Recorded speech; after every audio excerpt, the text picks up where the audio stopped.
नमस्कार, स्वागत है आपका एसडीवी न्यूज पर। मैं हूं आपके साथ शिप्रा सैनी। देश में लगातार धर्मांतरण के मामले सामने आ रहे हैं जो कि काफी चिंता का विषय है। लेकिन कर्नाटक में कांग्रेस की सिद्धरमैया सरकार ने धर्मांतरण विरोधी कानून को खत्म करने का फैसला कर लिया है। कैबिनेट ने मंजूरी दे दी है और सवाल ये है कि अब कर्नाटक में कांग्रेस जो है किस तरफ राज्य को धकेलने की कोशिश कर रही है। जिस तरीके से धर्मांतरण विरोधी कानून को खत्म करने का फैसला किया गया है, इस पूरे मामले पर चर्चा करने के लिए मेरे साथ हैं वरिष्ठ पत्रकार अजय जी। उनसे जानेंगे कि आखिर इसके क्या मायने हैं जो कर्नाटक में सिद्धरमैया सरकार ने ये फैसला किया है। सर, जिस तरीके से बीजेपी की जब सरकार थी कर्नाटक में, तो ये जो कानून है ये लाया गया था, धर्मांतरण विरोधी कानून, लेकिन अब इसे रद्द करने का फैसला सिद्धरमैया सरकार ने कर लिया है।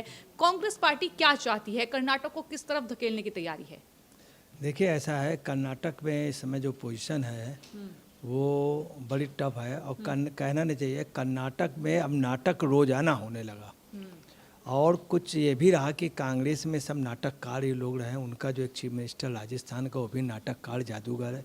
ये भी जादू में पहले उसमें कर्नाटक में रहे। डीके शिवकुमार का भी थिएटर से बहुत बड़ा रिलेशन रहा। हकीकत में सब इनके यहाँ नाटककार लोग हैं, एक से एक बड़े नाटककार। अब रोज़ाना नाटक हो रहा।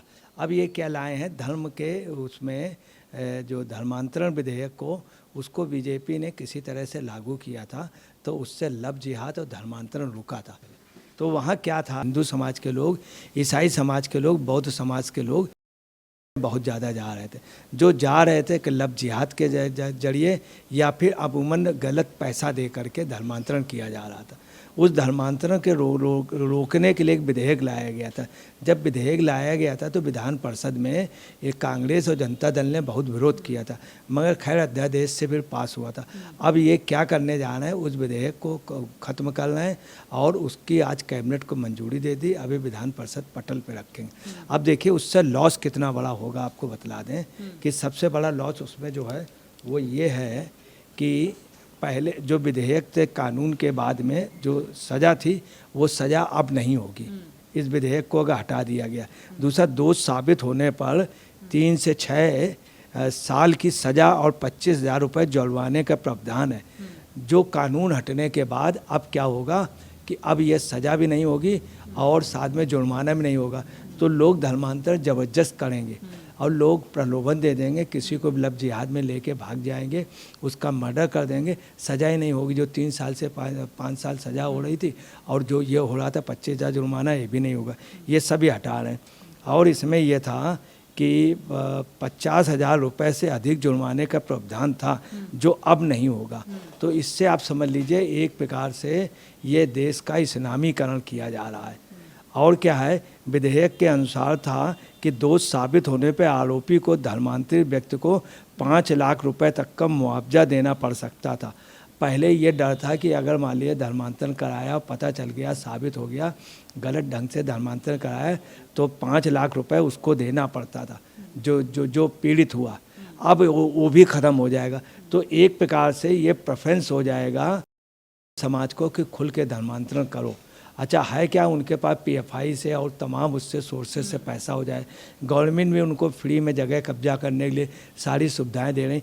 तो एक प्रकार से ये पूरा धर्मांतरण का बहुत बड़ा शगुफा है और धर्मांतरण कराने की योजना है। ये धर्मांतरण रोकने की नहीं। यह धर्मांतरण, चलिए विधेयक कर लें तो धर्मांतरण रोकने के दौरान धर्मांतरण को प्रोत्साहित कराने के लिए किया गया।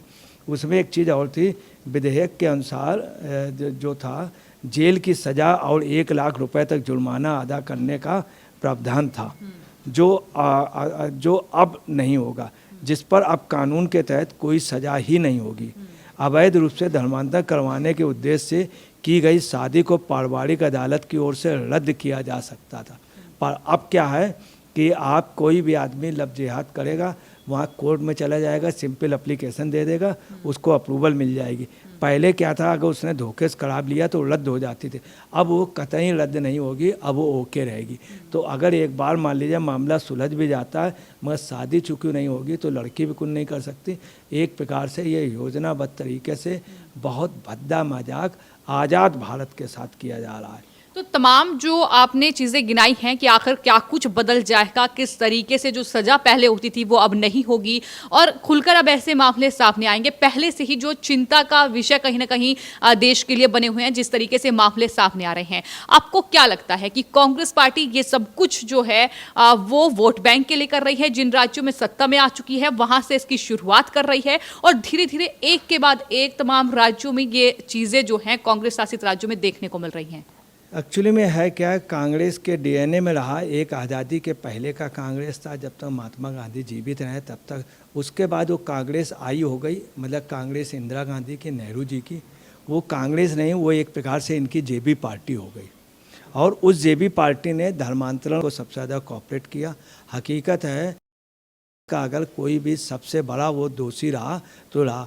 आज जो कश्मीर में 370 अब हट पाई, उस समय अंबेडकर जी हटाना चाह रहे थे और परंतु वो जानबूझ करके नेहरू जी ने 370 उसको मान्यता दिलाई थी, जबकि गुलाब सिंह पूर्णतः विलय कर रहे थे। दूसरा जो पाकिस्तान बना है, पाकिस्तान कतई भी जिन्ना नहीं चाहता था, मगर नेहरू जी की वजह से नेहरू जी ने कहा तुम उसके बन जाओ, मैं इसके बन जाऊँ। सबसे ज़्यादा कोई सहयोग करता रहा तो पूरे जीवन कांग्रेस ने की है।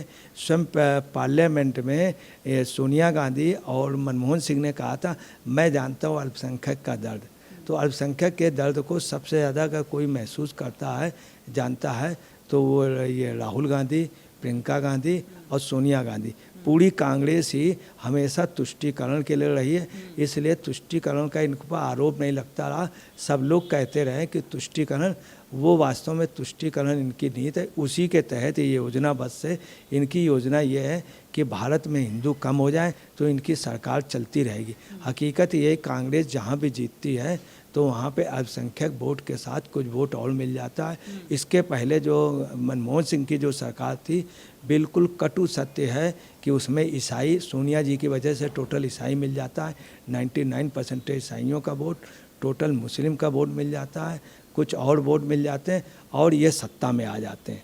हकीकत ये, और इनके यहाँ ये है कि कैबिनेट में तो इन्होंने मोहर लगा दी है और उसको उसमें करेंगे। इसके पहले भी जब वो विधेयक पास हुआ था तो इन्होंने विधान परिषद में इतनी नौटंकी की थी पूछो ना। उसी के पहले इन्होंने कुछ एमएलसी बीजेपी के गायब भी कराए, मगर विधेयक से पास करना पड़ा था। अब विधान परिषद में उस समय अब ये नौटंकी नहीं करना है कांग्रेस वाले। लेकिन ये हथकंडा कहाँ तक चल पाएगा? चलो कर्नाटक में आपने धर्मांतरण विरोधी कानून को खत्म कर दिया, लेकिन ये तरकीब कहाँ तक अपना पाएंगे? क्योंकि 5 जो चुनावी गारंटी की भी अगर बात कर ली जाए तो वो एक हिमाचल में अपनाई, उसके बाद अब कर्नाटक, उसके बाद मध्य प्रदेश का भी अब नंबर आ गया है तो मध्य प्रदेश में भी ये चुनावी गारंटी दे रहे हैं। लेकिन ये तमाम चीज़ें कहाँ तक चल पाएंगी जो कांग्रेस ये तरीका अपना रही है? देखिए, कांग्रेस का ये जो फ्री में बांटने का है वो बहुत ही गलत है। उसकी वजह से सब ये सब हो रहा है। फ्री में बांट भी नहीं पा रहे हैं। इन्होंने बिजली के लिए कहा मगर नहीं, ये सैलरी भी नहीं दे पा रहे हैं। हिमाचल में पोजीशन ये है कि बहुत कम 20,000 से कम कर्मचारियों की सैलरी नहीं दे पा रहे हैं, मतलब इतने कम कर्मचारियों की, जबकि इनका राजस्व बढ़ा है। और इनके यहाँ ये इन्होंने बिजली विभाग को कर्नाटक को कहा था, हिमाचल में वहाँ पे भी इन्होंने धांधागर्दी की। हिमाचल में उसमें कर्नाटक में इन्होंने बिजली विभाग के उसमें नहीं दिया, यूनिट पे नहीं दिया, और जबकि उस पर चार्ज किया और बिल बहुत ज़्यादा आए। 1 महीने में इनको बिल, अभी 1 महीने हुए फ्री में रेवड़ी बांट रहे थे, मगर ये बांट भी नहीं रहे। इन्होंने बसों के लिए कहा था, वो भी नहीं कर रहे हैं।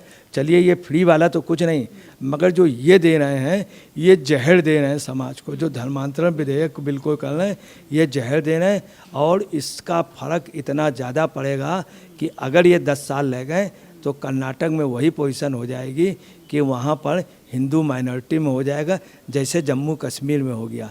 इन्होंने यही चीज़ नागालैंड, मिजोरम, मेघालय वगैरह में की, तो वहाँ पे हिंदू क्या हुआ, माइनॉरिटी में चला गया। सब जगह हिंदू माइनॉरिटी में चला गया। तो ये इनके उस पे है और इनका मोटो है और इनकी आत्मा ही धर्मांतरण में। कभी भी धर्मांतरण का विरोध कांग्रेस के किसी भी उसने आज दिन तक नहीं किया, चूँकि धर्मांतरण का सबसे बड़ा जो वो था वो सपोर्ट इन्हीं की फैमिली से मिला। इंदिरा गांधी ने सबसे ज़्यादा धर्मांतरण का वो किया और धर्मांतरण इनके यहाँ का बेस रहा, इनके डीएनए में कांग्रेस के रहा, उसी लिए करना है चूँकि इनका वोट बैंक है। और आपको बताना कि समाज में फ्री से भी बहुत ज़्यादा बड़ा जहर, ये इतना बड़ा पॉइजन है कि पोटेशियम साइनाइड से ज़्यादा ये घातक सा है। ये देश की शक्ल बदल देगा, देश की तस्वीर बदल देगा और देश को गुलाम की ओर, और आपको बताना है कर्नाटक हाथ से चला जाएगा अगर ये 5-6 साल रह गए। जैसे कश्मीर चला गया, जहाँ जहाँ इन्होंने धर्मांतरण का किया बहुत, अब तो मतलब खुला कोई धारा ही नहीं लगेगी। जो इन लोगों ने वो कर दिया था, 5 लाख रुपए की सज़ा नहीं होगी, 5 साल की सज़ा नहीं होगी। पहले ये था कि जो पीड़ित पक्ष उसको 5 लाख रुपए देना पड़ेगा, अगर साबित हो गया शादी अपने आप रद्द हो जाएगी। अब तो ये खुलेआम छूट दे रहे हैं कि खूब करो लफ्ज़ जिहाद, खूब भगा करके लाओ, खूब वो करो। ये एक प्रकार से हम आपको बता रहे हैं, ये पीठ में हाथ धर रहे हैं कि जाओ बेटा, जाओ लूट करो जा करके, ये पोजीशन।